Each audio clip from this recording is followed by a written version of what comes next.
and they can do it all. This should be a great hockey game. There's not much lot to be said here, Mike, the way they can go. You know, and I'm so excited, and I'm happy that we were able to get one of these girls' games in because from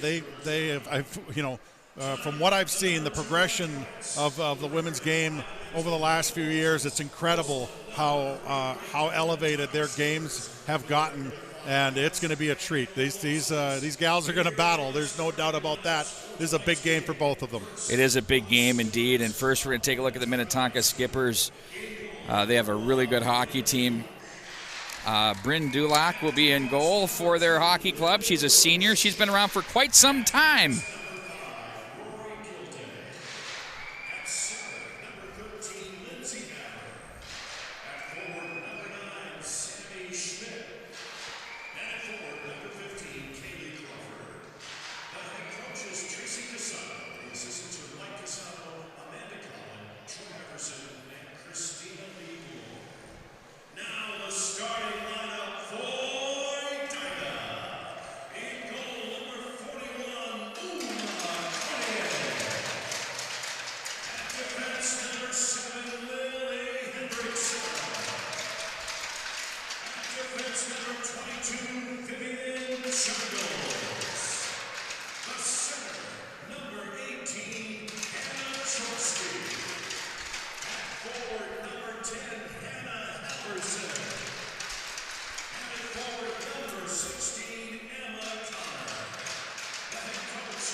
Well, Mike, we're ready to roll here. Two clubs on a Tuesday night in Minnesota.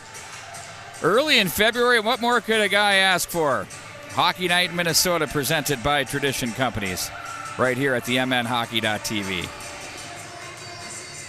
We're going to see who takes the initiative early in this hockey game because we know that when you get rolling, sometimes it's tough to stem the tide. We'll see which team really steps out here in the first few minutes of this first period to kind of try and take control.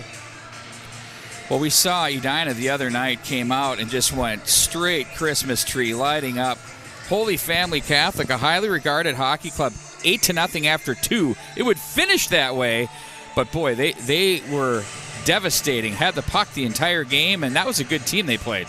It was. I mean, they had some chances of their own. There's no question, but the consistency of the game for Edina was very evident, and they kept putting the puck towards the net. They kept getting opportunities, moved it around nicely. We'll see what the number 2 and 3 ranked teams here do with each other, because maybe even a closer matchup here, and we'll see how it moves forward. Well, by all accounts, you look at the state of Minnesota and how it shakes down. Andover ranked number 1 on our recent poll that came out yesterday. Edina 2 and Minnetonka 3. As we are underway from Braemar Arena, the Skippers in their blue and white, moving from left to right across your screen. Hornets with their traditional white, green, and gold sweaters. Back into the corner it goes. Avar was there for Minnetonka. She'll continue to battle. In to help her out now is Sammy Schmidt. Schmidt will try to work this one through as she's pinned up on the boards in the Edina zone there.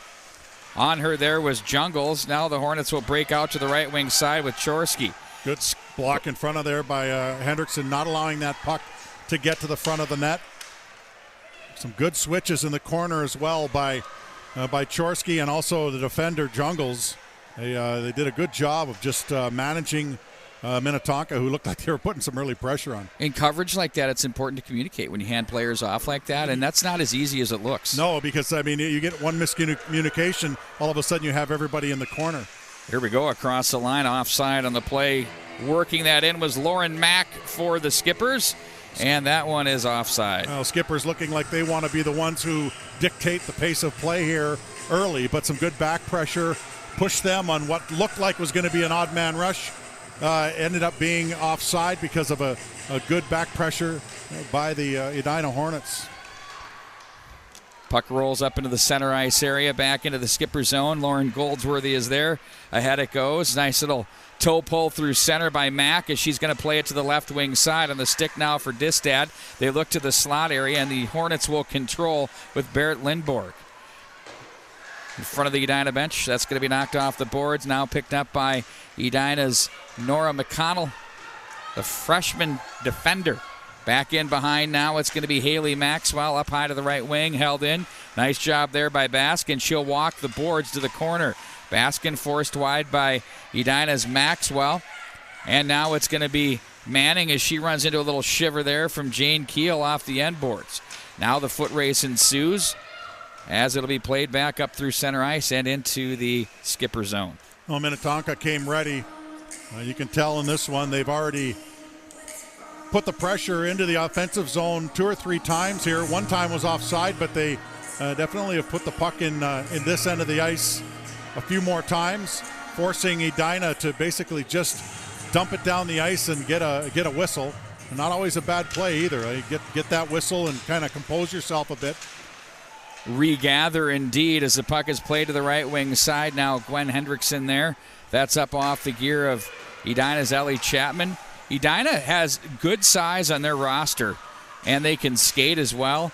The Minnetonka Skippers, a very fluid and aggressive team that works the forecheck as we're seeing here in the early going. Holly Olson plays to the right wing side. That's cut off. Knocked away there off the bid from Mensch. That's turned aside by Cornier to the left wing side. Out come the Hornets with Kylie Roberts, and that's going to be trickled back into the skipper zone for an icing call. Yep, connecting passes. Basically, that's what will get you cleanly out of a zone and through the neutral zone properly. If you're not connecting those passes, it's going to make it a little bit more difficult. We'll see if Edina is able to start piecing those together. As of now, they look like they're just trying to hold up the pressure by Minnetonka. That shot was blocked by Edina's Emma Connor, University of Minnesota bound. She is in toward the goal mouth area. Nice save made there as that one's played off to the side. Dulac came up big for the Skippers as now they're going to play this one to center. Emma Connor did a great job of blocking that shot, taking it all the way down for a one-on-one with the defender, and then worked her way to the goaltender. And you're right, the goaltender Dulac made a couple of good saves there, kept the puck in front of her, and that's what allowed her to keep that out of the net. She was in traffic and had to deal with lots of noise there for sure. And that one's offside at the line. Lots of disruptions at the blue line for both of these teams so far. Well, that's what a lot of times people think that's where the game is won and lost. I mean, obviously you have to get into the zones to make a difference, but you know, they always talk about that 10-foot rule around the blue line, both blue lines, and you know, get it out, get it in. And if you're not managing the puck in the area around the blue line, you're going to get yourself in a lot of trouble turning back and skating the other way a lot. So we'll see how both of these teams manage that area of the ice. In front of the bench area now, the Hornets and Skippers do battle. That's laid back down to Maxwell off the left wing, and that's sent back in by...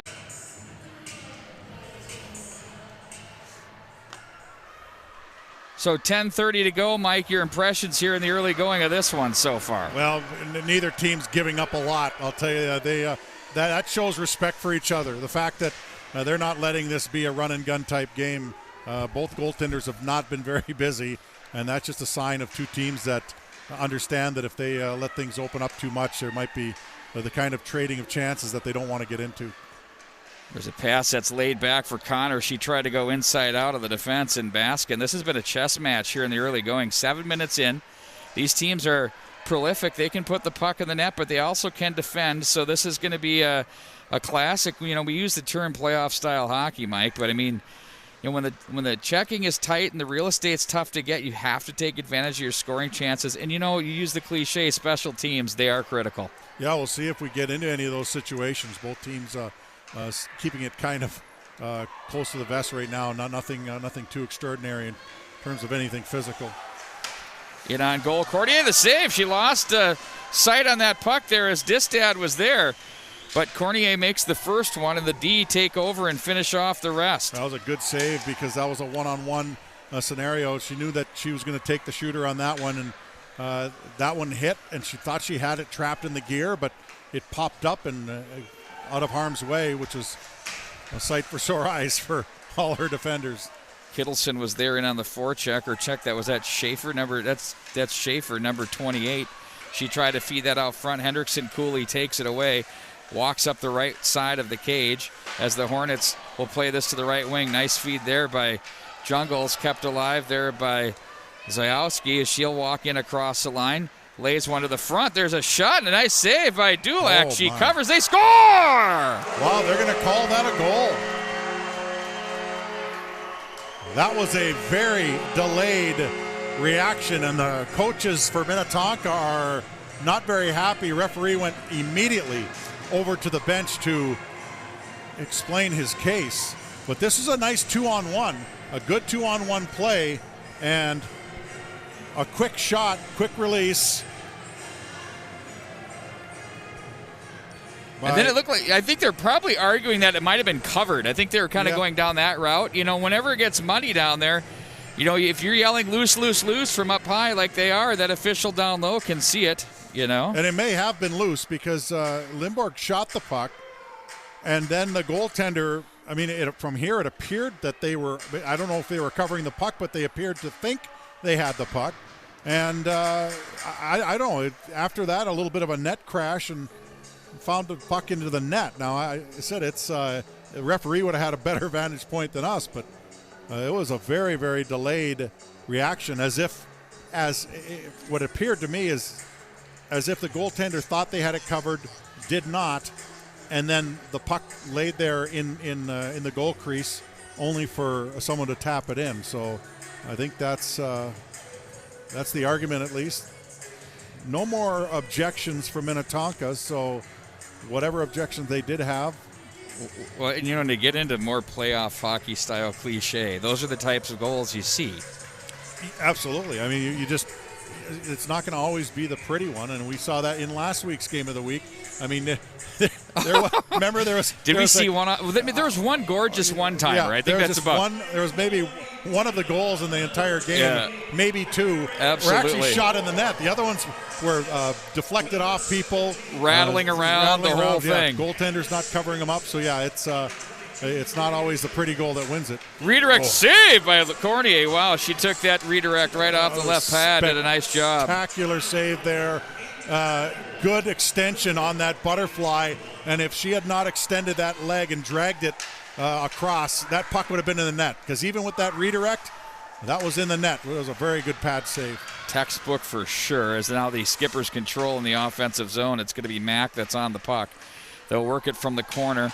Little phone booth action there for the Hornets, as Chapman tried to play that through, but the Skippers force a turnover and get one in on. Nice. Lauren Mack there from the side of the net, and that's a smart play for Minnetonka. Mack had it at the side of the net, and she understands that this is the type of game where you don't hang on to the puck forever. You get rid of it, and she tried to find that little space above the blocker, but was not able to find it. Cornier made another save there, but you can just see the mentality of these girls. They understand that they don't have a lot of time out there. Now to the line it goes. It's going to be Sedura with it. She'll cycle back in behind the net on the stick of Mack as she's wedged. Picked up now by Distad as she'll play it high to the line. Walking, shooting. Whoa, that hit a Hornet player on the way in. That was Jungles in the back. Off the bid there from Baskin from the blue line. Edina now will play to the near boards. Goldsworthy slides over. She doesn't like the heat. And there comes Connor up the left wing side. She has a couple of players. Halverson gets the feed, the shot, the save, the rebound, the score! Oh, what a play. Nice feed, Halverson on goal. I believe that was finished by Connor. Well, if there's a line that you do not want to give a 3-on-1 break to, it's this one right here. I mean, they are money when you give them that kind of opportunity. And that's a couple of odd man rushes now that have resulted in goals. Because the first goal was a 2-on-1, and this one was a 3-on-1. So Minnetonka clearly forcing hard, but too hard. Wins up the wall have forced that too. So the Hornets have been strong on the boards, and they've been winning those battles, and then they're finding real estate in the neutral zone. And, I really believe that games are won from the tops of each circle, the transition zones like that, just so important. And you can, because it falls into those areas where you're either going one way or the other. I mean, as you said, transition zones, those are a huge difference in a lot of games.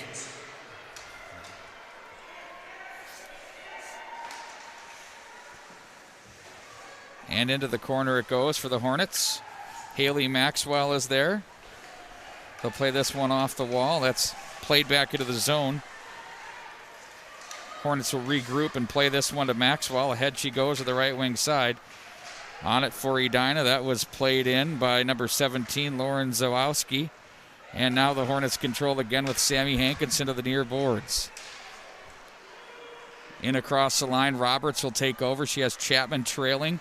Roberts with the wraparound. Nice save by Dulac. Was solid on the post there. Well, you're seeing Edina compound their opportunities now and taking everyone that they can. Just wrapping the puck in, making it difficult, throwing the puck in the goaltender's feet. Those kind of things can just compound themselves. Eventually find one of those slide in. Minnetonka, hard pressure early in the game. Had some opportunities. But Edina weathered the storm. Two odd man rushes, and they have a 2-0 lead in this game. They went to work in a hurry there, as it's going to be picked up now from the left wing side by Chapman. Skippers ahead they go, knocked away by Jungles. In to help out is Greeley. Brooke Greeley's pinned up on the boards by Distad as the winger Kylie Roberts will play that one in deep. Skippers control to the right wing side. Here they come with it. Sedura plays that one back. Now Roberts will take the turnover from Goldsworthy, who plays the angle. Lots of pressure in these last few minutes by Edina. They continue to push the puck into the offensive zone.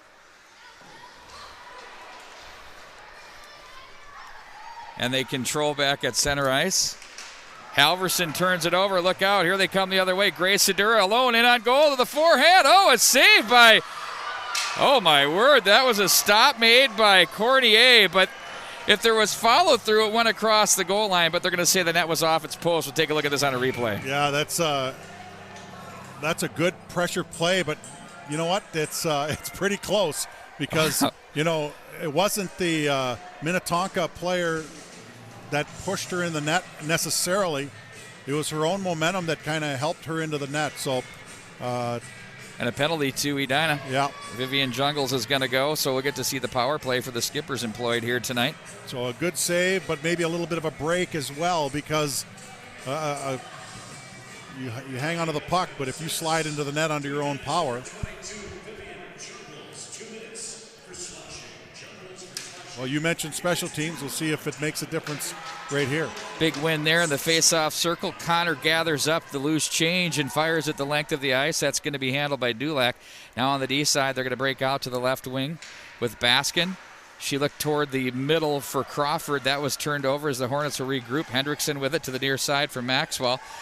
She loses the handle. She's going to ring it hard around the wall for Hendrickson, who walks into that one, chips it through an opening, and plays that to the right side of the Skipper cage as Dulac will set up for Gilday. Gilday will lead off to the left wing side. Nice pass through center. Sedura will try a little move there on Hendrickson. Oh, my word, a penalty coming up. I think that one's going to be on the face-off dot, Mike. You know what? Take a look. The only here. thing I can think of is the stick got in there. Oh, it did. Yeah, it didn't look like it from here, though. And you know what? And here's the thing. As soon as she went down, the only thing I could think of was that she was doing the right thing, right? Stick on puck. They teach hockey players all the time, get your stick on the puck. She tried to put the stick on puck. Instead, it went under the skate. And so we saw it on the replay that if you step on a stick, it's still a tripping call. Well, if you have it in there, the argument could be that you put it up underneath the blade. But either way, it was pretty quick. But she did get the stick going after the puck, and this is a big kill here coming up. 2-0 Edina, and a two-player advantage here now for Minnetonka. 5-on-3 for them as it's going to be played up high. That was Baskin. They're going to play that over to the far side. Gilday was there. Now to the Sedura to the corner. She's going to get that one ahead for Crawford. Back up for Gilday. She'll look over to the near side. It's going to be Baskin with it. She's going to switch, walk, top of the slot shot. That hits a player in front in Avar and sent the length of the ice by the Hornets. Good patience by the Hornets because they knew that they can't chase anybody. When you're killing a 5-on-3, if you put yourself out of position, you get in a lot of trouble. And so they stayed in that triangle, were able to take that block and get it all the way out. This is a very young Skipper team as they dress a total of 4 freshmen and an 8th grader on this roster. Up high they go. Pad save. Cornier, rebound, gathered. She'll hang on. Face off to her left. Another good traffic save by Cornier. She was able to find that puck through a crowd. And what I like is she was patient after the save. It gave up a rebound, but she didn't just dive on it. She had to take a look at the scenario first to make sure that she could jump on it without having it poked by her, and she got the whistle. Gilday over to Baskin once again. 20 to go in the 5-on-3. Over to the left side it goes now, handled and controlled by Crawford. She'll give that one off. Baskin walks and shoots one at high cheese, didn't get it. Off the glass it goes, played back in behind. Sedura is there with some real estate. Remember, it's 5-on-3, 3 more to go. Boy. That was out front. Big opportunity there. What a tremendous pass. What a tremendous pass by Silky. Sedura. Absolutely silky smooth there. Now the 5-on-4 for 35 more seconds. There's the fake shot back over to the left wing side. Avar is there. Top of the left circle, pulls and shoots.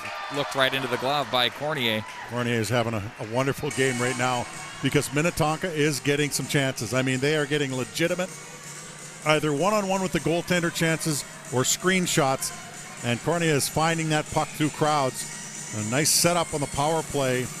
They still have a one-player advantage for 28 seconds, and that's on the Hendrickson minor.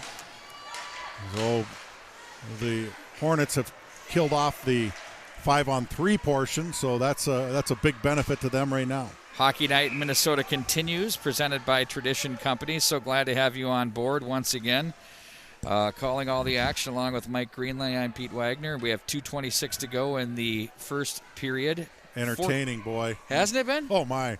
I mean, some of these chances have been absolute legit, and if they keep playing like this, it's gonna be a lot of fun. We've had 3 dandies so far here on the Tradition Games of the Week so far, so I guess we're picking them right, Mike. Yeah, you know what? They all got new skate laces in, too, I think, for this big one. Yeah, and the new tape jobs for sure. Absolutely. No question.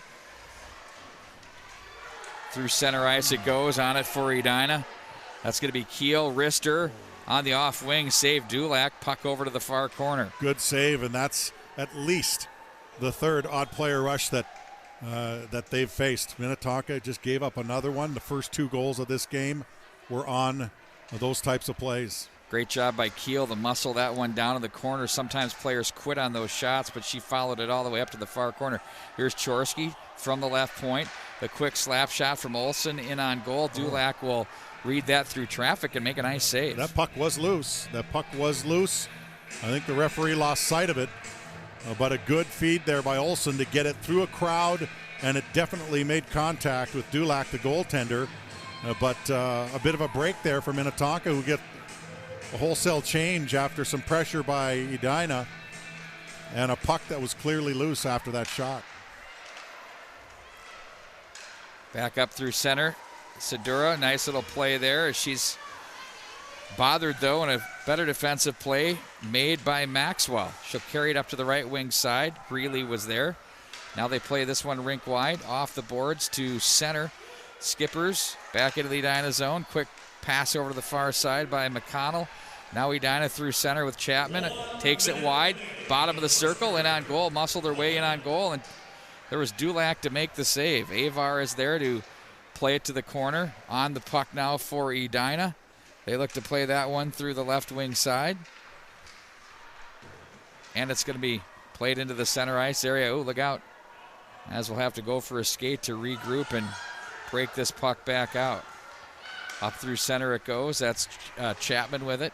32 to go in the period. From the corner, it's played back up by Sedura. And they'll take this one in across through center. On that puck for the Skippers is Schaefer. Schaefer bothered on the play, knocked off the boards by Edina's McConnell. Up to the slot. That one's pushed wide of the mark. And for Edina, they're going to jump on that one. Mike, quite the chance. You know what?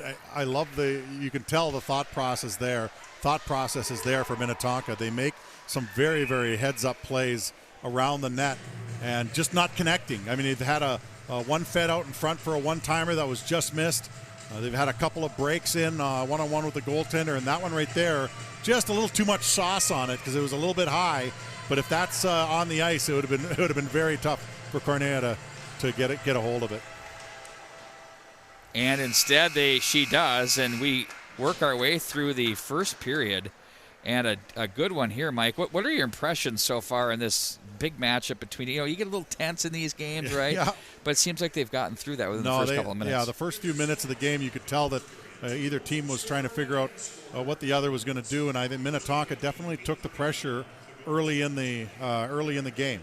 And they were able to get some opportunities and some zone time, but you got to give a lot of credit to Edina, who stayed patient and took advantage of what early on were only a few chances, a couple of odd player rushes that they scored on. And after that, though, they traded chances the rest of the period. And I think the star so far in this first period was the goaltender, Uma Cornea, because she made some very, very, very stellar saves to keep the score at 0 on that end. And that's where we sit right now at 2-0 after one period. Edina leads Minnetonka, the number 2 ranked team in the Class 2A, against the number 3 ranked team in the Class 2A. We're going to hear a few words from our friends at Tradition Companies, as this is presented by Tradition Companies. Be sure to check them out at traditionco.com. The difference maker is just the personal interest level we take, where it's just more than a job. We really feel passion for serving the clients and really taking care of them. I think the loan officer group we have, it's not about the money, it's about the satisfaction when you're sitting at the closing table with the clients and you've done a good job for them and they're happy, and you see the joy that you bring their families. Helping be a guide for someone when they're going through what quite typically is the largest single investment someone's going to make in their life, their home. For that trust they place in us, it's really satisfying to be able to provide that service. And I think that there's a little bit of a oversimplification of what the mortgage process is really all about, and certainly the ability to close a transaction quickly and with the least amount of brain damage involved, I can appreciate, but there's a tremendous amount of thought that needs to go into a selection of the product itself, and then to be able to sit down with a experienced professional is extremely important to make sure you're making the right choice. And once we've come to that conclusion that this does make sense and the customer does want to move forward, certainly being able to fast track it and use all the technology available to get to the closing table as fast and as efficiently as possible.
It's been a pair of first period goals by the Edina Hornets as they lead the Minnetonka Skippers by a score of 2-0 as we go into the second period here from Braemar Arena.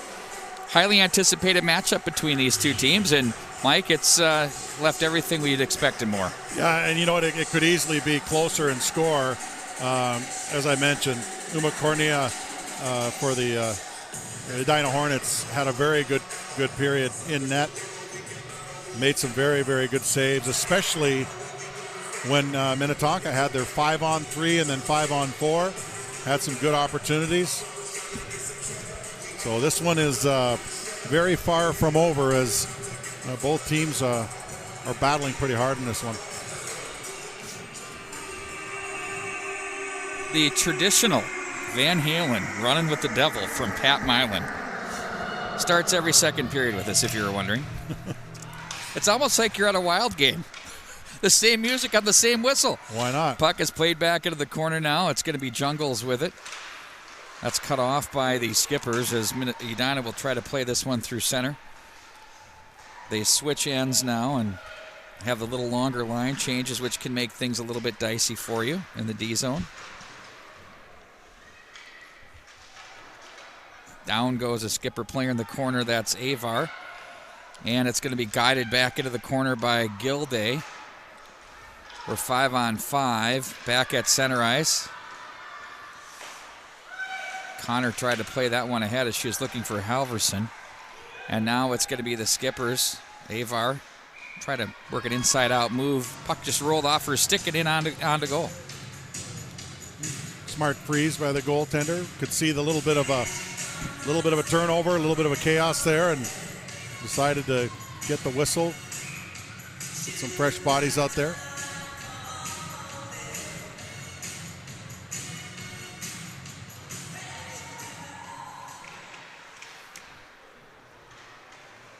Hornets will control up high. And in across the line, Goldsworthy. Nice defensive play there. It looked like she got spun around a little bit there, but she stuck with it. Baskin now from the corner. Muscles that one ahead as she's watched on the play by Barrett Lindborg of Edina. And now it's Sedura with it as she's going to play it outside. Maxwell, great body position there as she's going to play this around the wall. Baskin up from the left point. Guides this one back down to the corner. And now the Hornets will try to play this one up the wing. A nice start to this period by Minnetonka as they found some energy in their legs here.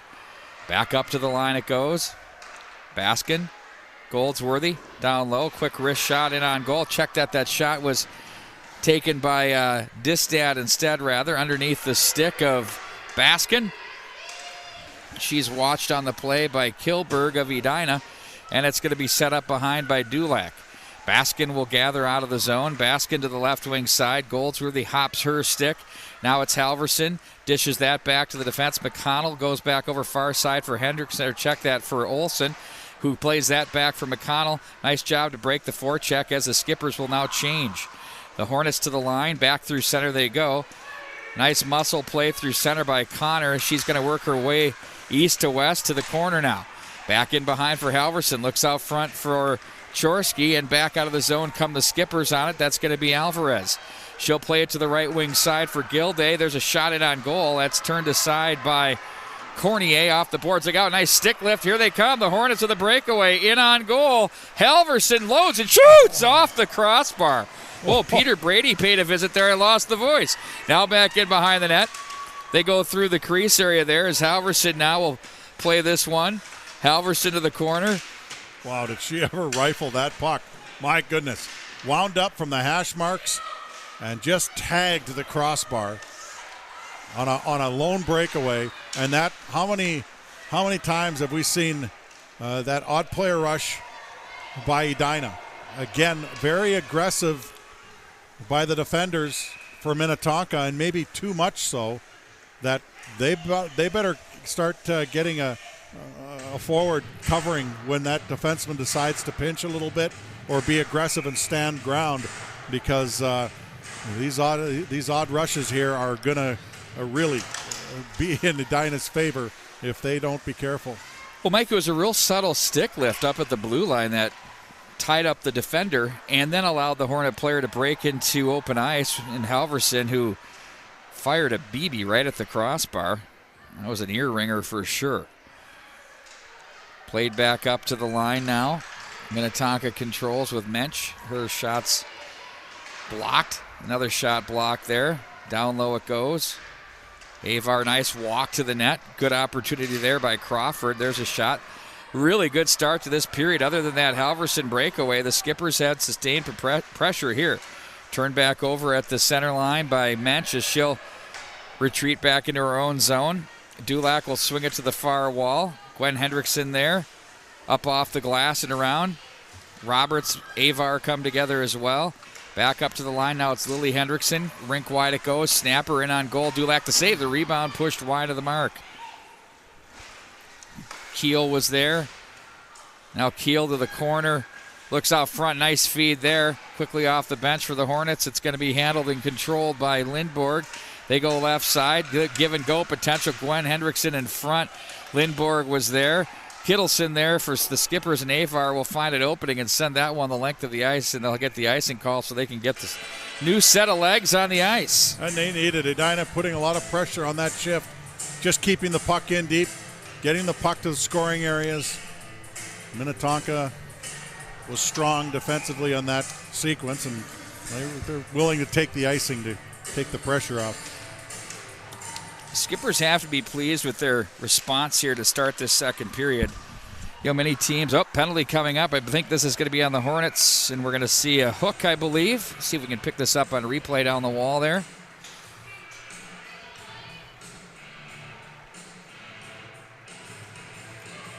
Well, yeah, just a little bit of water skiing going on there.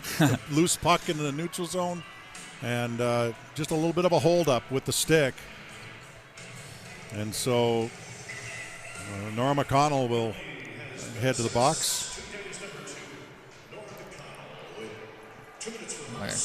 Great opportunity here for the Skippers to go to work with the power play. Well, they've had a couple in this game, including a 5-on-3, and we're not able to make any of that work.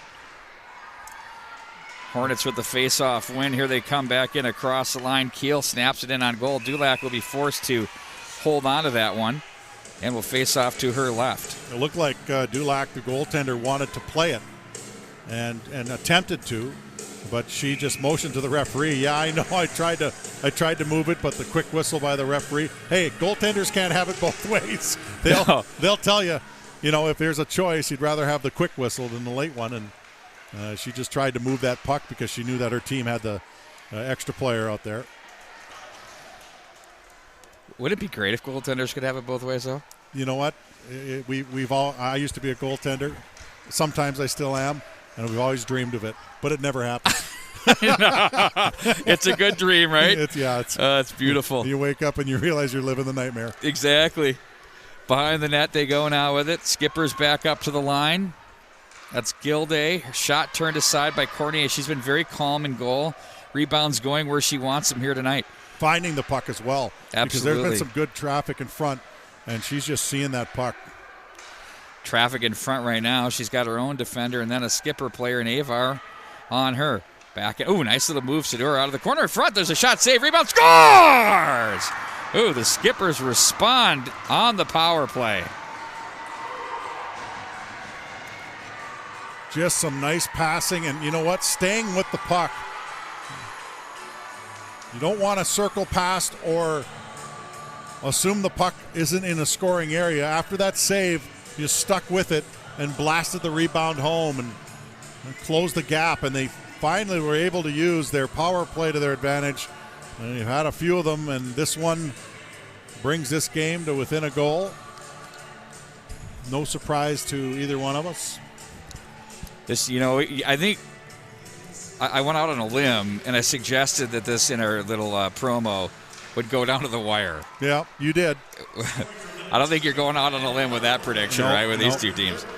So the power play pays dividends for the Minnetonka Skippers as they trail now 2-1 with 10:50 to go here in the second period.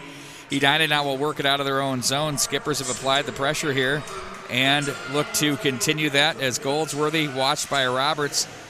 Goldsworthy will try to fish it. Nice breakout pass to Schaefer. Schaefer plays that one ahead. That misses the mark for Alvarez. Back into the Edina zone. It'll be enough for an icing call, and we'll bring it back down.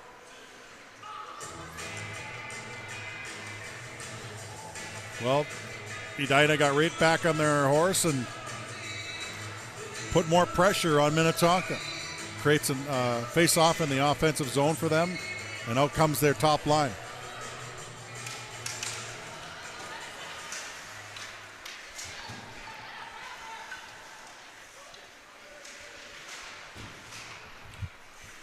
From the corner it goes. Mack will guide this one around. Knocked away.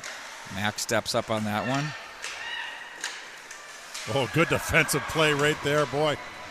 That was a very nice move. Gilday with a long body play to take that pass away because they were bearing down with an extra player in front of the net. Cross center ice they go. Connor, nice feed. That was Chorsky rather to Connor. I told you when you watch them play, first glance, they've got 18-16. They're taller players, and they are so similar in their style. Does that mean they're both good? Both very good D1 players. You know, Chorsky, of course, headed off to Harvard and University of Minnesota for Connor. They've been a treat for me to call for their games for the past 3 seasons. No questions about that. Back behind the Skipper net it goes. Edina will chase this one down with Kilberg. Kilberg spades in with her teammate Barrett Lindborg, who's going to get it back from Kilberg. Back to Kilberg. She'll leave that one off to Hendrickson. Back down for the Skippers back in behind the net. Now it's Avar with it, and that's going to be played back around by Kilberg. Keel plays that up for Hendrickson.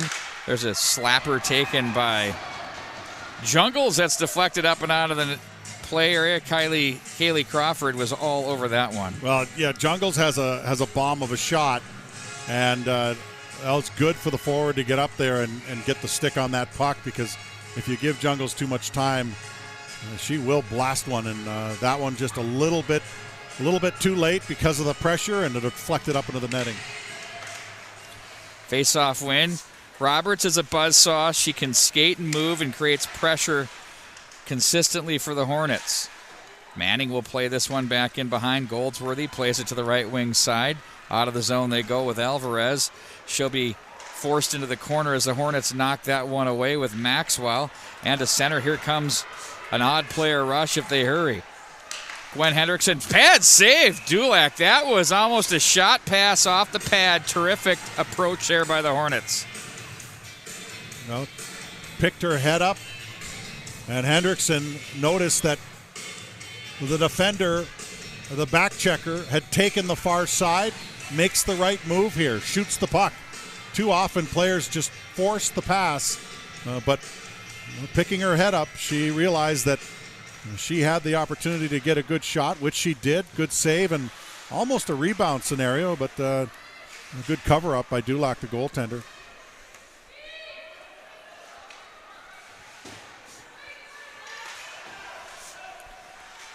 Oh, look out. Down goes a Skipper player behind the net. That was Mack on the play, Lauren Mack. And behind the net it goes. Dulac will set that up as Baskin was there as well. Hornets get the icing on them.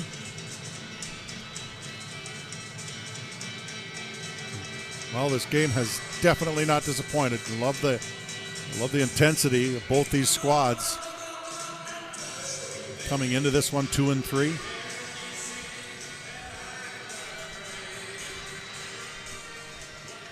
Back up to the line. Through traffic. That's off a pair of skates. Rebound. Look out. That one's off the side of the goal. Skipper's bidding to knot this one up at 2. There's a slapper. That's deflected up out of play. Wow, a couple of good looks there by Minnetonka. Well, to Minnetonka's credit, they're not, and they showed some of this in the first period as well. They're not waiting to shoot the puck. They're not hanging on to the puck for a long time. And they realize that there's just not a lot of time out there. And because of that, they're getting some opportunities, especially on second chances. Puck will be touched in behind the net. Skippers back into the corner they go. Liv LaRoche was down low. They look through the goal mouth area. Halverson will have the foot race. Tries to play it to safety. Nice shoulder wedge there. Great body positioning at center as it's turned back up ice. That was Rory Gilday on that play. And now it's going to be Chorsky behind her own net for Edina. Forces it over to the far side for Connor, who bumps the boards for Hendrickson. Lily Hendrickson off the boards. Nice little feed there. Halverson tried to play that through. Kittleson's there to push that one away. As the Skippers back through center with Lauren Mack. Mack to the corner.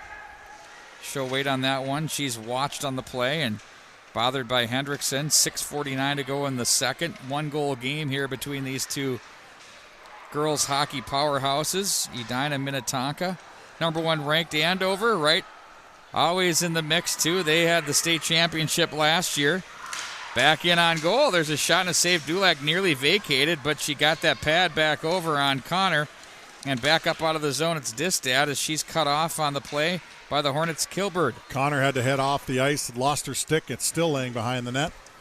I'm sure that'll come into play at some point. A errant clearing pass or someone will step on it. It seems to be the laws of nature in hockey. Knocked off the boards and played back in behind. There it is. Nearly down on the play goes the Skippers' Mensch. Kilberg now back in behind for Edina. That's Lindborg. Plays us behind the net again. Keel is there. Keel will bump the boards up high. Keel gets that one back on the feed from Holly Olsen. And now the Hornets will look out to the slot area. That's deflected away. That trickles just through the goal mouth area to the near boards. It goes off the glass, but not out, as that was Mack on the clearing attempt. Glove down by the Hornets. Olsen. And now through center, that's off the stick of Maxwell. Long change. She better hurry. Long change here for Minnetonka and for the Hornets, which means that they needed desperately to get a whistle. They weren't going to get it, but they finally able to get the puck down the ice and get a change because the Hornets were putting a lot of pressure on. It was clearly taking its toll on the defense of the Minnetonka Skippers as Baskin will dance up out of the zone. Oh boy, got away with one there. Looked a little bit of like a little bit of a hook. Looked like Chapman had got the stick up under the arms of the Skipper player. Reached for and played back into the zone. Now Goldsworthy takes over to the left wing side. Schaefer cut down on the play defensively there by Edina's number 19, Ellie Chapman. And then over to the far right wing boards it goes for Baskin. She'll carry and gather in behind the net as she's watched on the play. Plays it to the near wall. Goldsworthy will try to chase this one down as she's watched there by Gwen Hendrickson. Goldsworthy gets it back, and she'll clear it off the far boards, and into the zone it goes. Oh, the pressure's starting to take its toll here as another icing call by Minnetonka. And once again, when it happens, the Edina Hornets put one of their top players out on this line, and they go to work. And Connor out there with Chorsky and Halverson up front. Back up to the line, Hendrickson pushes behind the net. Here comes Connor, cut off neatly by Avar and LaRoche. Whoa, look out, blowing a tire in the corner there for the Skippers was Crawford. Puck is going to be chipped back into the zone as Dulac guides it over with 4:05 to go in the period. Now it's Gilday. Nice bump pass for Crawford through center. Gilday's going to join the rush. She'll go right up the middle. Nice job by the senior defender as that one misses the mark. And there's the net off the post by Edina. Yeah, it looks like Lily Hendrickson bumped into her own goaltender, knocked the net off. I got to tell you, if that was done on purpose, brilliant. If it was an accident, fine. If it was done on purpose and he needed a whistle, that's a brilliant play. Well, and if you can disguise it and go subtle, it's. I got a question for you real quick here. We'll get this after this series of chances here. As Chorsky works out of the zone, what do you think about, you see a lot of goaltenders, especially at the younger ages. Well, hang on. Scoring chance here for Halverson. Pushes that one through as Lily Hendrickson steps up at the play. Chorski guides that up high, delayed penalty. Off the ice goes Cornier. Here comes the extra attacker for Edina, as they'll have the 6-on-5. Connor up for Hendrickson. Lets the slapper go. Went high with that one. Hits traffic as it's fished for in the slot area. And the Edina Hornets get a power play on the tripping call coming up. Well, that's what pressure will do. You'll create opportunities, and those opportunities a lot of times will draw penalties. The Hornets with their first power play of the hockey game. We've seen a few power plays already from Minnetonka in the first period, a 5-on-3, a 5-on-4, and the lone goal for the Skippers was a power play goal in the second period. But Edina has an opportunity to add to their 2-1 lead here. What were you going to ask me about a goaltender? Well, so at the younger ages, high school and maybe a little younger, goaltenders are still trying to figure out, their presence from post to post, and there's a lot of nets that get knocked off just from sliding on the butterflies. Do you feel as though at some point that if that happens consistently, there's maybe 2 or 3 warnings in a period? If you have a third one, it would be delay a game, just to force them to begin their movements a little bit better and not relying on kicking the post off? Well, I think that happens already. I think if the referee deems that it's done on purpose, they will give the goaltender a warning and then they'll give him a penalty. But unfortunately, in order to prevent injuries at these levels, they don't have the type of moorings that you have for instance, the National Hockey League or other advanced levels of professional or even college hockey, where they have that really hard rubber tube that holds the pipes in, and you don't knock the net off that easily. But I think they defer to the fact that they don't want younger players getting injured, and so that's why they have just those little sticky pegs there that can come off fairly easily. Well, at those higher levels, you got to earn it to get it off the post there. That much I'll tell you. And goaltenders have used the nets as a way to move around their crease, absolutely pushing off of that net. So it's definitely, it's not meant to knock it off. It's just meant to help you move around. Roberts. Down to the corner she goes as she's watched by LaRoche.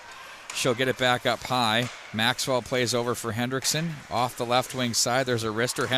Maxwell rather gets it back. Glove save, nice read by Dulac as she hangs on.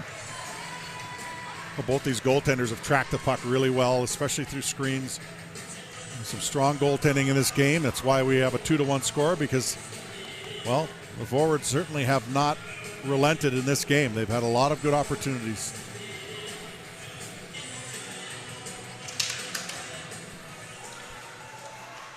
Hornets control again. Face-off wins in the offensive zone with a power play. Important, deflected over the top of the goal. That was Lindborg up high in the slot on the bid. Halverson's pass is deflected onto the stick of Lindborg as Halverson gets it back. One-timer, that one's deflected away. Look out. Ooh, nice job to keep that alive. Subtle little play there. Remember I said that Jungles has a bomb of a shot, and right there you got a little bit of a taste of it. It did get blocked, but got all of it. Here's another look. Jungles back down to the left side they go. Cycle it to the corner. 8 to go on the power play. Jungles, a quick snapper, and there's Dulac to make the save. Well, you can tell that they're favoring her a little bit. Jungles, whenever she winds up, she's got someone right on her own doorstep. And that one, she smartly just got a good snapshot to get the puck through and hope for a rebound. Dulac didn't give her one, but the thought process was there. It was a smart play. You got to get the puck down to the scoring area. 1:21 to go in the second period. 4 to go on the power play. And the face-off win to the net they go. Roberts got tripped up there. They got the penalty on the back. You're right. Yeah, back-end referee definitely saw that call. And the tripping is gonna come right after it became even strength. So we'll end the period on the power play for Edina. 2 in a row here.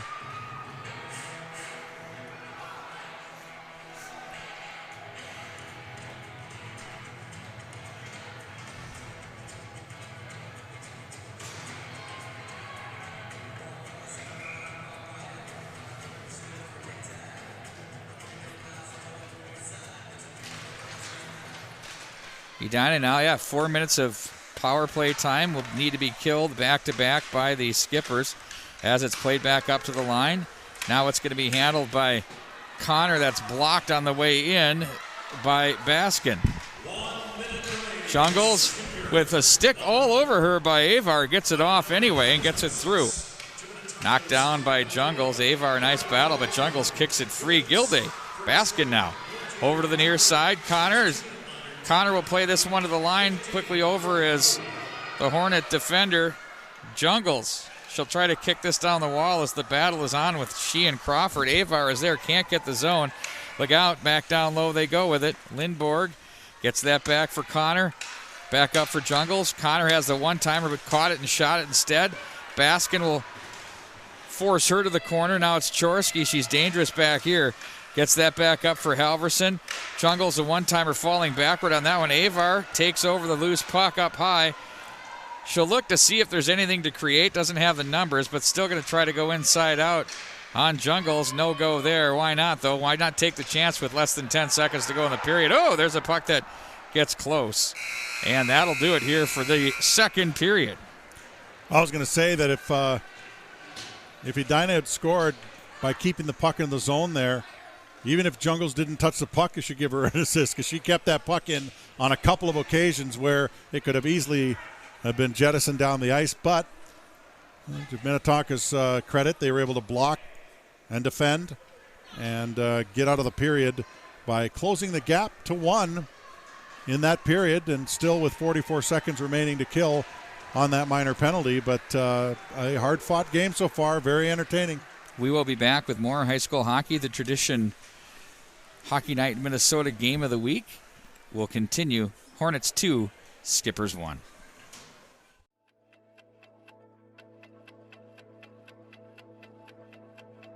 So Anabai Construction Company started in 1905.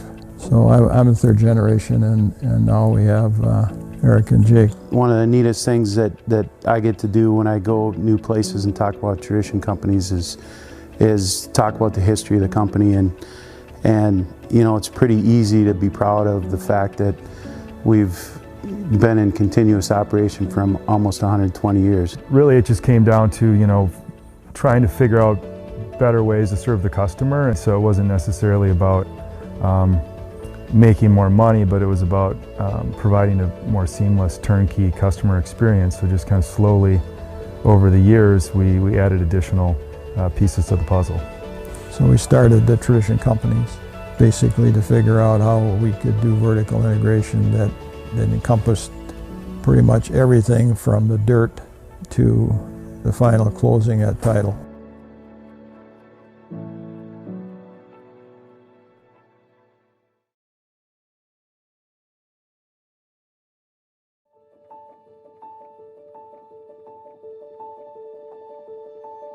At the end of the day, it's about people. I come to work with this group, and I know they got my back, and they know I got theirs, and we have a, you know, I heard from our top guy, Tip Ennebeck, way back, you know, if you treat people with respect, you do what you say you're gonna do.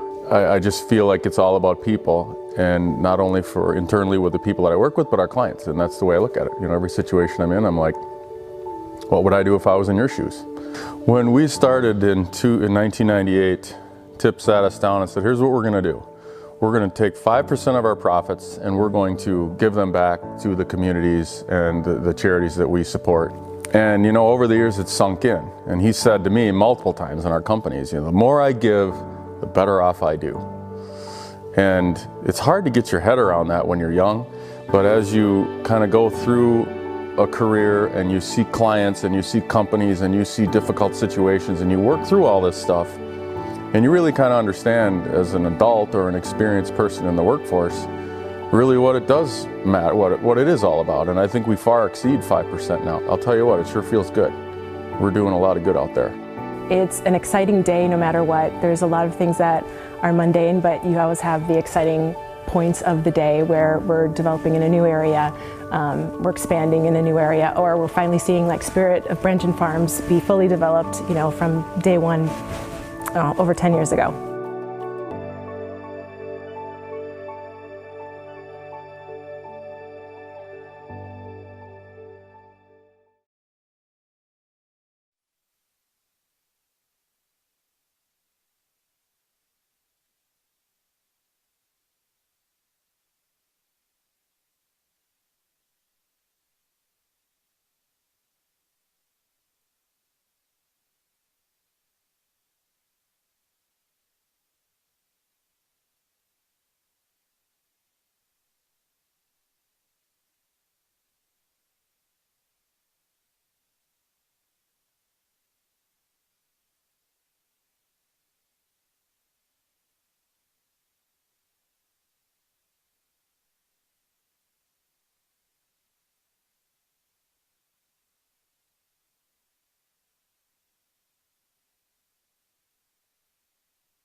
We have been through 2 periods, and Minnetonka trails Edina by a score of 2-1. And Mike, I guess it comes down to the final 17 minutes for these two teams. The power play will be on for the Edina Hornets for 44 more seconds as well. See if the power play here pays dividends. The game has only gotten tighter as we've moved along. A 2-0 lead in the first. Minnetonka Skippers close the gap in the second using their extra player advantage. And now the game is one that has been extremely exciting all the way through, but all it takes is one bounce. So we'll see if Edina can continue to pressure. They've done a very good job near the latter part of the second period with that pressure, especially after the Skippers had closed the gap by 1. Hornets quick entry into the zone here, and they can go to work with the power play. Laid back into the corner. Jungle's one-timer. That hits traffic, drops right into the slot area. It's found, and the opening is pushed the puck through as it's going to be Cornier to play this one over for Jungles. She'll swing it from the left wing side. Jungles ahead to Connor. Connor will play this one on an angle to Chorsky as she gains the line with 7 to go on the power play. Now Chorsky with it. Knocks this one through traffic in front of the bench area. Skippers now at full strength. Goldsworthy was there. Now it's going to be picked up and controlled by Chorsky. Knocked away by Jungles. Turned over on the way back down as Distad. Distad was there. She's checked by Jungles. Roberts to the line but not out. That's off a pair of skates and Chorsky. And here comes Halverson. She'll be stopped by LaRoche as the Skippers will keep their line and work it back up the right wing side. Good body there by LaRoche. Got the body in between the puck and the Edina player. Got the puck out. The junior Liv LaRoche not afraid to assert her physical play here, or anywhere for that matter. Back and across the line, Distad worked on Maxwell as Cornier steers that one behind the net. Puck will be played to the near corner. Sedura plays this one behind. They try to find her. Here's a quick shot that's blocked. That was Gwen Hendrickson up high from her wing position to take that shot down from the high slot area. That's pushed wide by Goldsworthy. Now it's going to be Hendrickson. Shovels that one ahead to Lily, to her sister Gwen Hendrickson, to the corner. No ice on the play. Hendrickson comes together, wraps up Goldsworthy. They go down in the corner. Now it's Roberts to fish that one away, try to find Lily Hendrickson up high. Hornets will have some help now with Keel back in behind the net. Goldsworthy comes away with it. 14:49 to go in the third. Goldsworthy turned aside, plays this one rink wide, and they'll play this one ahead once again. These two teams will square off again on March 2nd as they will play at Minnetonka's Pagel Activity Center at 7 p.m. You'll be able to see that one game on the MNHockey.tv as well, as the rematch will be set to take place in exactly a month. That's going to be up to the line now. It's walked down and played back over to Hendrickson as she looks over to McConnell. Now Hendrickson, the slapper. Nice shot there. She had some juice on that one. It was deflected wide by Lindborg. It deflected on goal and then bounced a little bit wide, but that's one of those shots that kind of just catches somebody's skate in front of the net. That redirected off of Lindborg, and those are scary. Those are scary shots for when you're trying to defend.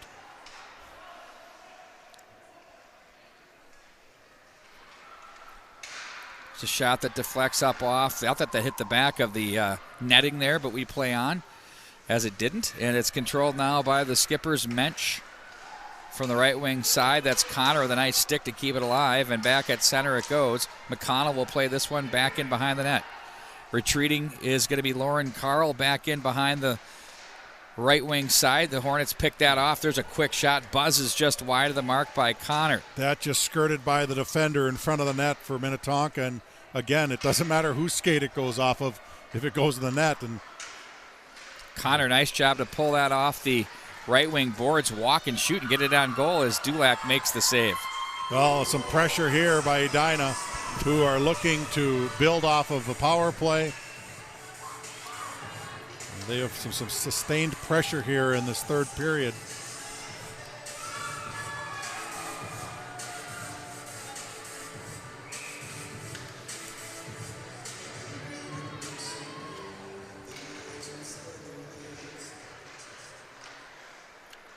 Ahead it goes now for the Skippers out of the zone. Crawford was there.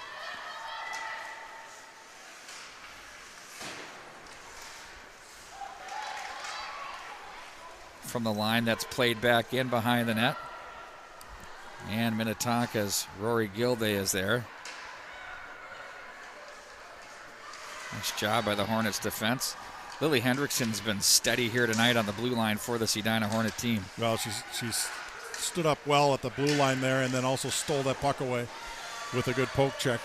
Lots of good habits in her game. LaRoche from the corner. And back up ice they go. Hornets, Connor. She has an angle. Checked off her stick, and she still pushes that wide. A lot of speed there. Lauren Mack was defending her all the way down the ice, and that kept her from cutting to the middle. We've seen Connor with Edina cut to the middle so hard. She's a strong hockey player with a lot of height, and she uses it to her advantage to cut to the net.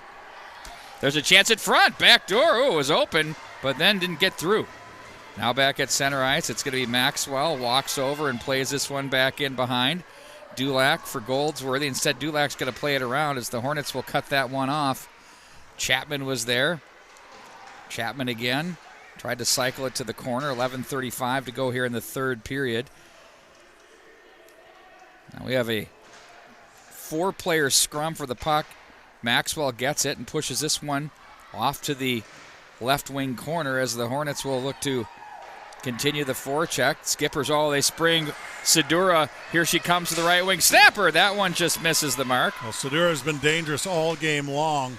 Has had some very good looks, and that one just snuck in behind the defense. Hankinson back in behind. Wedged off the puck. Now it's controlled by the Skippers. Rattling through. That one nearly found its way to the post. Oh, jam puck. They score! Sedura pulls it off the end boards and kept working. She didn't give up on that post and finally won the battle, and we're tied at 2.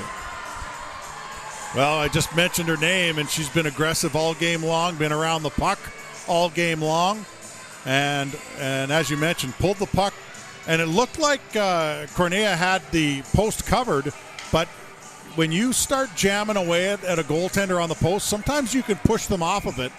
And I think what happened is she banged away at the puck, and it just popped up over top of the pad and into the net. And tie hockey game here. We aren't surprised that both teams have battled, but Edina had a lot of the pressure in the first few minutes of this period, but just a quick shift. Oh, out front. Scores! A funny carom there, and the Hornets take advantage. And they take the 3-2 lead right after the Skippers had tied it. Well, a bit of an unfortunate play for Minnetonka there as the puck comes off the back wall awkwardly, and goaltender Dulac tried to take a poke at it, missed it, and it was just a clear shot in front of the net, and my goodness, a huge break for Edina, who had given up the most recent 2 goals of the hockey game after taking a 2-0 lead in the first period, only to see it evaporate and have taken the lead once again. We'll see how they manage their game after this. What does it do to you after you've worked so hard to, erase really a 2-0 deficit? You have a hard-working goal like Sedura scores, and then they literally seconds later just take it right back from you. It's sickening because you think, man, we worked that hard to tie this game. And then what they would deem to be an unearned goal, Minnetonka would look at that as an unearned goal against. And, you got to just battle. That's what. Oh, there's a shot and a save, a rebound again by Dulac. You got to battle through that kind of stuff. That's where your mental toughness comes in, because if you just hang your head, all of a sudden the wave just keeps coming at you. So they have to regroup. try and do what they've done for the last 2 periods, and that is tie this hockey game. Well, and you come back with that top line of Edina, and they put the pressure on like they did there for that minute. And that can take all of the energy and just sap you if you're Minnetonka. They're going to need to respond. Here comes Jungles. Backdoor feed there. She was looking for Gwen Hendrickson down low. Now Maxwell will get it, try to play this one in deep. Skippers control at center. Nice job through the neutral zone to maintain possession on that puck was Distad. But that's going to be another 14, and Maxwell to play this one in deep.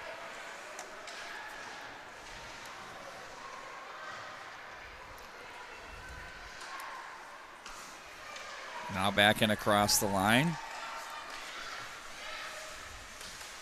And this one misses the mark. Roberts will take the carom. Nice feed ahead as on the puck for Edina is Chapman. She tried to go back door again. Now it's Roberts tried to feed through to the slot. Minnetonka will win the battle, and now here they come to the right wing side for Sedura. Be pushed back into the Edina zone. Maxwell with it. Off the glass. Bounding puck, Goldsworthy. Now it's ahead to Schaefer. McConnell is there defensively for Edina. Schaefer tried to go inside out. There's a shot from up high over the top of the goal. It goes. Now on the stick for Alvarez. Goaltender's lost her stick. Boy, that's an awkward feeling for a goaltender. Now it's Hendrickson from center. Played this one through. One time I lost my stick about 10th grade, and I turned my hand over to catch it. You're still looking for it? Well, no, but I catch with both hands. I caught with my left hand in baseball, my right hand in hockey. And so then it was his reaction. How'd that feel? You almost started something new. No, it was just something else. I'm glad it didn't catch on. I did. Trust me. My hand said it sure didn't. Back in behind the net it goes. No icing. It's going to be Jungles. That one misses the mark. Other than that one shift where Minnetonka scored to tie the game up at 2, it's been all Edina controlling the play, controlling the puck, getting it in the offensive zone. And Minnetonka just has not been able to sustain pressure here in this third period. This hockey game has taken on different textures. First period was sort of a wash at first, then Edina slowly took it over. Minnetonka had a great second period, I thought. Yeah, absolutely. And then, as you said, this has been pretty much Edina here in this third period, although the Skippers are finding ways to bring it to the net like they do right there in Avar. Crawford as well, and bumped off the boards to center. And don't get me wrong, I'm not suggesting the effort isn't there by Minnetonka, but I just think Edina is just kind of keeping them at bay, taking the middle of the ice away, and getting the puck out of the zone when they have to. Now it's going to be Connor. Paces herself in across the line.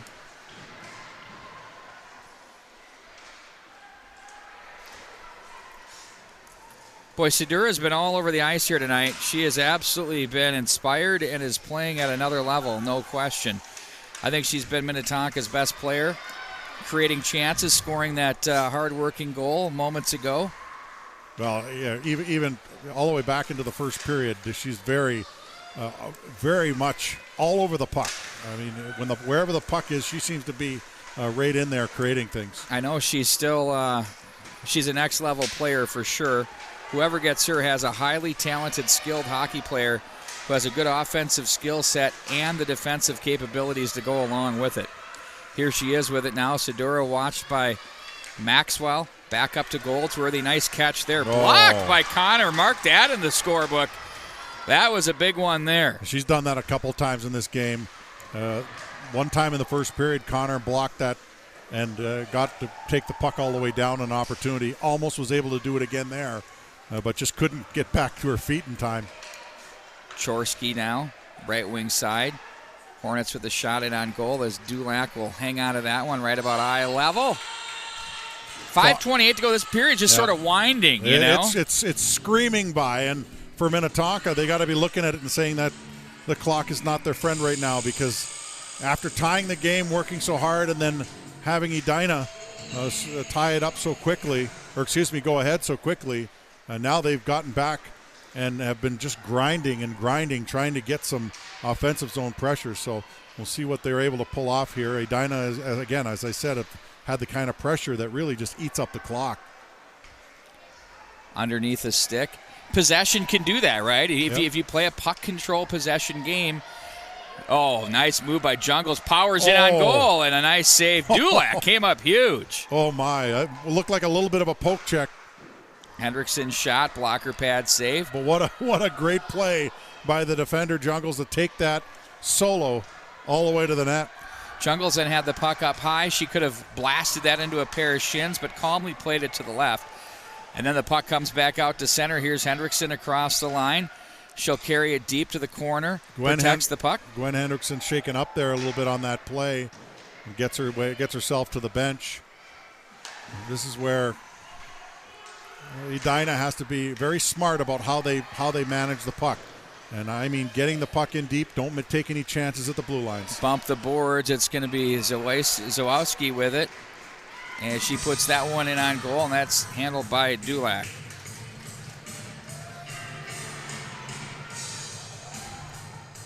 Well, this game has not disappointed. Boy, has it been entertaining. I've loved the way that the sequences have gone here with the puck movement.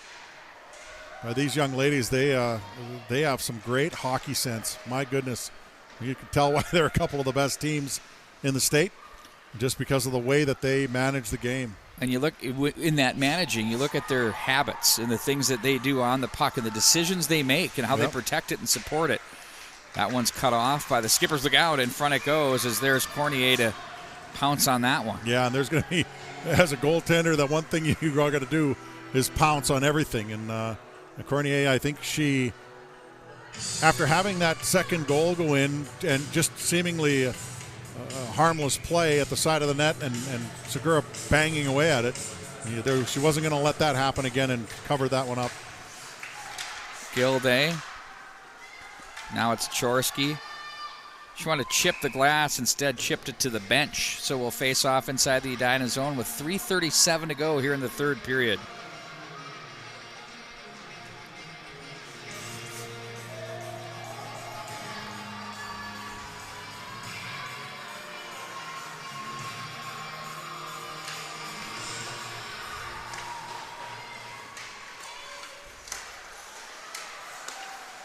Deflected wide of the mark. McConnell checked on the play. Now it's Avar. As it's Connor or Chorsky going to work on her. Avar with Crawford in the corner. Try to get it to Crawford as the defensive play. Nice job by McConnell to win that 1-on-2 battle. Connor, a nifty feed to Chorsky. Nice touch pass. They got Connor open. Look out. In on goal. That one, was that turned aside by Dulac? Yeah, I think so. But that was although it was a nifty play, as you mentioned, that's a dangerous play inside your own blue line.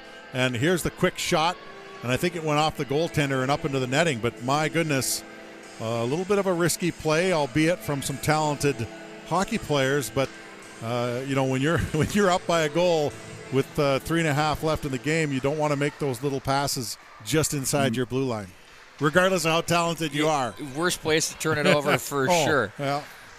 Puck shot wide of the mark by Jungles. Now it's Hendrickson, Lily Hendrickson to the corner. She's going to get it back up high. She'll wind and shoot. That one's deflected off some gear up high. Blocking that puck was Kendra Distad, the freshman.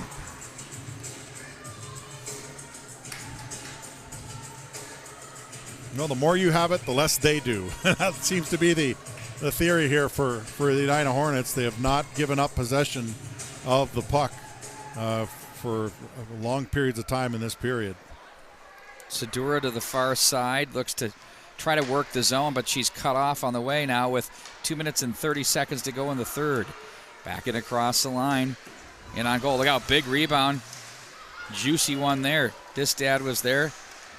Zawowski was there. Now it's Keel back in behind her own net. Rings it to the far side. Zawowski is there. Plays that up through the bench area. Back on the stick of Baskin. Quickly gets it over to the left wing side. Nice job in transition. Now it's Sedura. Loads and shoots. Puts that one over the top of the goal. Lily Hendrickson partially blocked that. Yeah, she went down to block whatever would have been a low shot or a low feed to the other side of the net. And got the stick on it. Deflected out of the way. Pushed back in behind the net. Alvarez is there with 1:43 now. I'm sure Dulac will be heading toward the bench at some point here in the coming moments. But the Hornets just not allowing them to have any kind of pressure beyond the red line, and they keep recycling the puck back in the zone. That's what you got to do, is make the opposition turn to go get it all the time, and in this case, forcing a face-off into the offensive zone.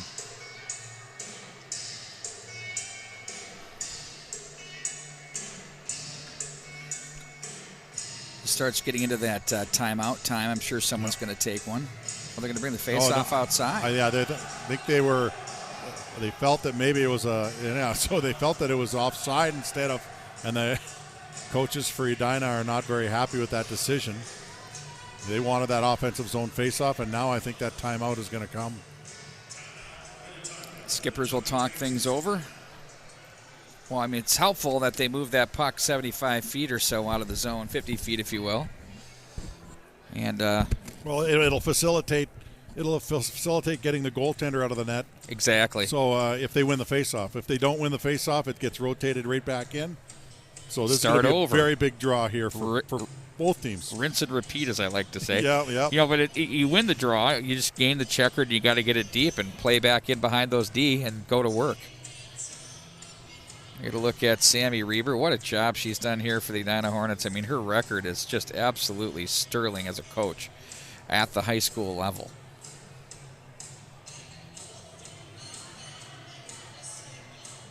Very animated in her discussions with the team right now.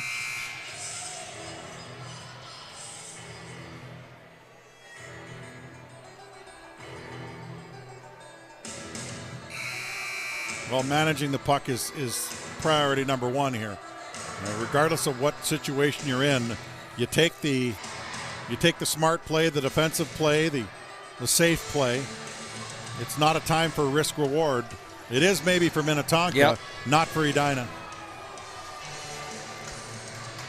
It is definitely the time with 1.5 minutes to go here in the period. 1-goal hockey game between these two. Face-off controlled by Minnetonka. They'll go D-to-D up high in their own zone, and Dulac on her way to the bench. And offside at the line, disrupted there. Well, I think you still have the goaltender going to come out here, or are they going to play the halfway rule here? Wouldn't you go halfway? Yeah, I guess it depends on the confidence you have on your center, the centerman on the ice. Chorsky's pretty good in the circle. Yeah, well, and when you're facing someone like that, I think you just kind of play the halfway rule with the goaltender. Skippers get it, though. Nice job by Avar. Almost exactly the same as the last one. Baskin hounded on the play by Chorsky, who gets it off the end boards. In deep it goes. Chorsky's going to eat a couple of checks there as the Skippers will try to work it out of the zone. Here they come back up through center ice. Now Dulac to the bench. At the line, played back through off the boards. Basket is there with Connor. Connor to the corner.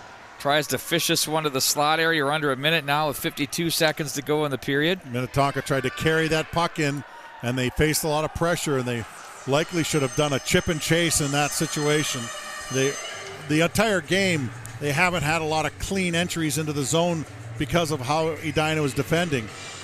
They needed to kind of think about that and tried to carry the puck across the blue line. It gets turned back the other way, and now with 48 seconds, you have a face-off in your own end rather than in the offensive zone. Now the Skippers control. There goes Dulac. This is the third attempt to get her off the ice, and the Hornets deny the line. Again, trying to possess across the line. Hornets snuff it out. Zawowski puts that one wide of the mark. Lindborg is there. In front they go. That's knocked away. And the Skippers will have one more crack at it with 25 to go. Move made through center. At the line, the Hornets 4 across. Now they get it deep. Here comes Avar. Hendrickson is there. Now it's picked up by Distad to the line. 13 to go.